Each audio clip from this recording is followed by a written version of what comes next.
Olá pessoal, estamos aí com mais uma aula de termologia. Agora a gente vai falar de mudança de fase. Então é a nossa quarta semana e para que vocês que não fizeram ainda a outra tarefa, providenciem, né? E a gente vai, ao final dessa aula aqui, dizer o que vocês vão fazer, tá bom? Então, lembrando que eu continuo aqui gravando na minha casa, então temos aqui o problema que na praça tem uma construção aí do lado, então a gente vai ter um barulho aí, por um lado substitui a barulheira da sala de aula, né? Mas por outro atrapalha um pouquinho aí a qualidade desse vídeo aqui, mas aos poucos eu estou tentando melhorar aí, para a gente poder ter aulas um pouco mais com melhor qualidade. Bom, mudança de fase. Então a gente falou lá que o objeto ao receber calor, o que acontecia com ele? Aumentava a temperatura. Segundo o procedimento, as moléculas começam a agitar tanto que elas começam a se afastar e, portanto, há uma dilatação do material. E essa dilatação pode ir aumentando, até que chega um ponto que as forças elétricas entre as moléculas se afrouxam ao ponto de uma molécula poder fluir sobre as outras. E isso aconteceu, quando isso acontece, significa que está mudando de fase. A energia que está entrando nesse corpo está fazendo com que mais moléculas ganhem esse grau de liberdade, que é o de fluir sobre as outras. Então, isto mantém a temperatura, elas não aumentam a temperatura, elas vão se transformando de uma fase para outra, né? Numa situação sólida para o líquido, líquido para o vapor, né? Bom, então, nós vamos fazer uma análise quantitativa, né? Não tão qualitativa, mas principalmente quantitativa, aí, exemplificando com a água. Então vamos supor que a gente tem 20 gramas de água na forma sólida, ou seja, 20 gramas de gelo. E esses 20 gramas de gelo estão a temperatura de menos 10 graus Celsius. E nós estamos no nível do mar para que a pressão atmosférica não faça interferência. Então a gente sabe que a nível do mar, ou no nível do mar, a substância, a água, vai congelar ou passar de gelo para líquido, ou de líquido para gelo, em 0 graus Celsius. E passar de líquido para vapor a 100 graus Celsius.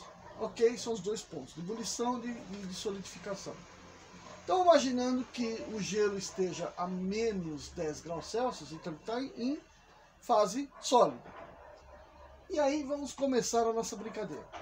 Vamos imaginar aqui que a gente está, essa linha é a linha de calor, né? O eixo das abscissas é o calor fornecido, que nós vamos medir em calorias. Mas não é Joule que é o oficial? Mas a gente costuma ainda, né? Algumas pessoas, como eu, por exemplo, costumam falar muito em caloria. Então a gente vai explicar em caloria, depois se vai precisar mudar para joule, é só fazer aquela conversão. Então está aqui o eixo das abscissas, calor.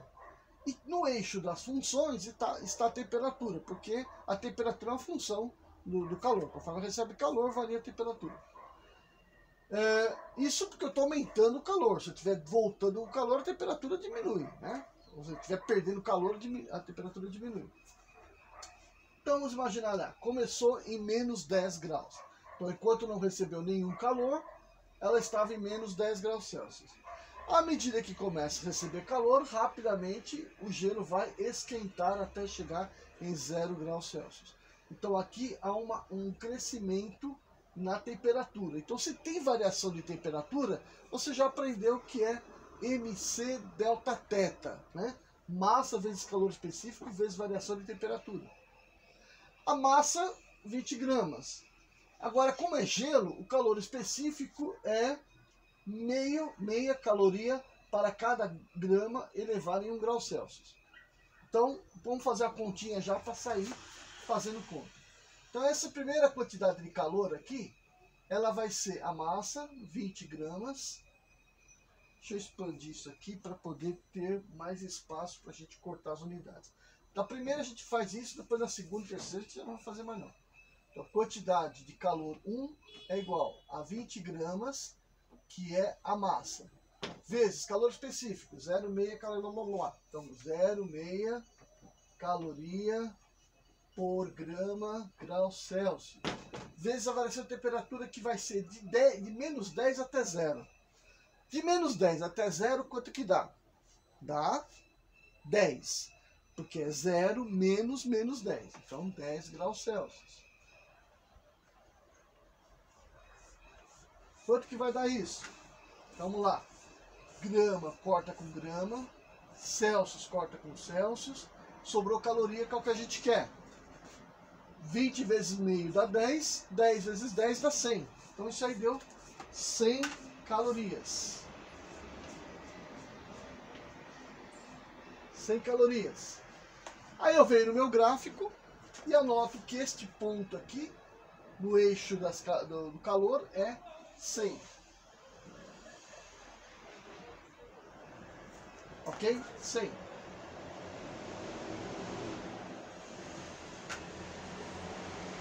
Bom, isso aí, trabalhando mesmo para ganhar o pão. Vamos lá.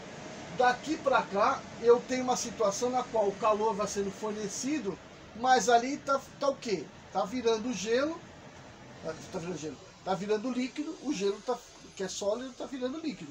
Então você tem uma situação de que você tem tanto líquidos quanto sólido. Aqui você só tinha sólido, mas aqui já tem a mistura dos dois. E começa a virar... começa a aumentar a temperatura só quando tudo já derreteu, né? Quando tudo já virou líquido, começa a subir a temperatura, porque agora a energia não vai para mais nenhuma molécula se modificar, né? Então, aqui vai ser só quando tudo tiver transformado em líquido. Então, esse aqui eu vou chamar de calor Q2, ó, Q2, e vou medir isso. Mas não tem aumento de temperatura, não tem variação θ. Então, como é que eu vou fazer isso? Então, cada substância vai ter também mais uma identidade, chamada calor latente. E tem o latente de fusão, né? E tem o latente de vaporização. Então, para cada dois pontos, os pontos críticos de cada substância, vai ter um valor correspondendo a esse calor latente. E o que é esse calor latente? É o quanto é necessário de calor para mudar a fase da substância. Ir do sólido para o líquido ou ir do líquido para o vapor. Então, você tem que, para cada grama de água sólida, precisa 80 calorias para que ela vire água líquida. Ok? Então, 80 calorias para cada grama. Então, tá aí o primeiro índice para nós. Então, esse calor aqui vai ser o latente de fusão. Peraí, azulzinho, né? O calor, a massa da substância vezes o calor latente de fusão. Então fica sendo Q2 igual a 80 calorias por grama. Opa, faz ao contrário, né? A massa primeiro 20 gramas. Tanto faz, né? Mas só que eu coloquei daquele jeito, eu vou fazer direitinho. 80 calorias por grama. Então, se eu tenho 20 gramas e eu preciso de 80 calorias para cada uma dessas gramas, é só multiplicar 20 por 80. Corta, corta, sobrou calorias. Resposta: 1.600 calorias. Olha como subiu aí, né? 1.600 calorias. Então, este ponto aqui vai ser quanto? Não é 1.600 não. Esse ponto é 1.600, que é esse pedaço, mais 100 que já andou aqui. Então, isso aqui é 1.700. Certo? Eu estou somando aqui. Bom, e daqui para cá, né? O que está acontecendo aqui? Está havendo variação de temperatura. A água está indo de 0 para 100 graus. E é tudo líquido, bonitinho. Então, como é que nós vamos fazer isso aí? A mesma coisa que está lá. A única diferença é que na fase líquida, o calor específico é de 1 caloria para cada grama. Então vamos lá. Aqui é MC delta θ de novo. MC delta θ de novo. E a conversa vai ser assim. Bom, eu vou tirar as unidades, porque a gente já viu que vai sobrar em caloria. Então é os mesmos 20. E o calor específico da água é 1 caloria. E o delta θ vai de 0 até 100.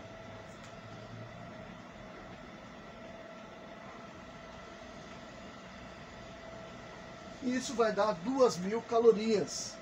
Então esse ponto, daqui para cá valeu 2.000, já tinha 1.700, 3.700 é o valor desse ponto aqui. Ok? Agora vamos saber assim, quanto que eu preciso agora para vaporizar completamente essa massa líquida. Então, é a última parte. Para que você consiga passar do estado líquido para o estado de vapor, fornecendo calor, você tem que fornecer 540 calorias para vaporizar 1 grama de água. Então, esse novo índice é a mesma coisa que esse, massa vezes latente de vaporização. E aí ficou massa 20 gramas vezes latente de vaporização, que é 540.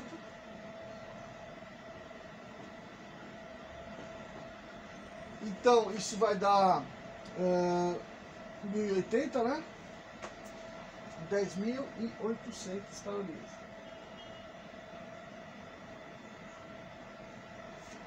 10.800 calorias. Aí eu já tinha 3.700, isso vai para 14.500.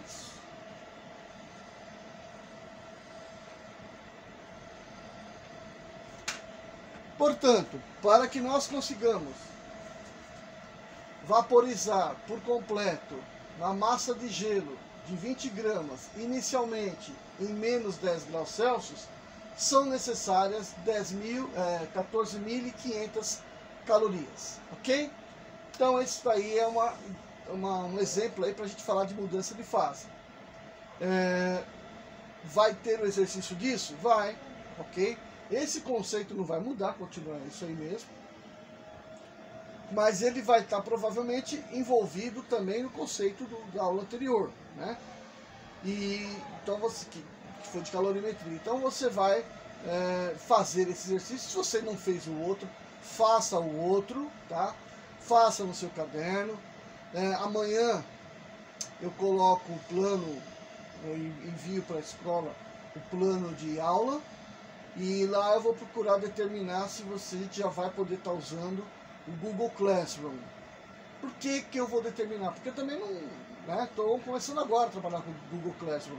Não quero fazer uma coisa que eu não consiga atender a necessidade. Agora, eu tenho visto, né, constantemente, todo dia, mais de uma vez por dia, a procura dos alunos, né, nos vídeos que estão no YouTube.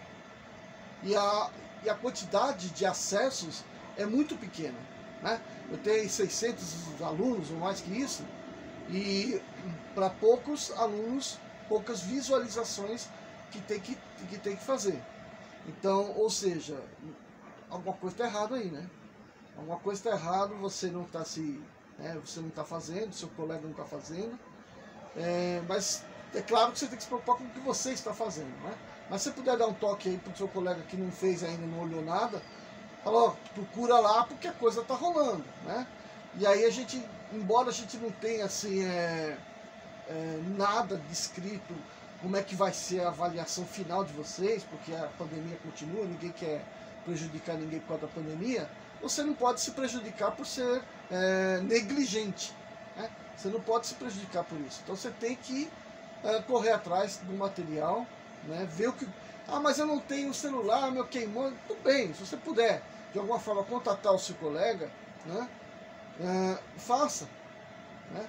Faça isso para você poder buscar essas informações, tá? Não deixa a peteca cair não. Falou, até a próxima. Tchau.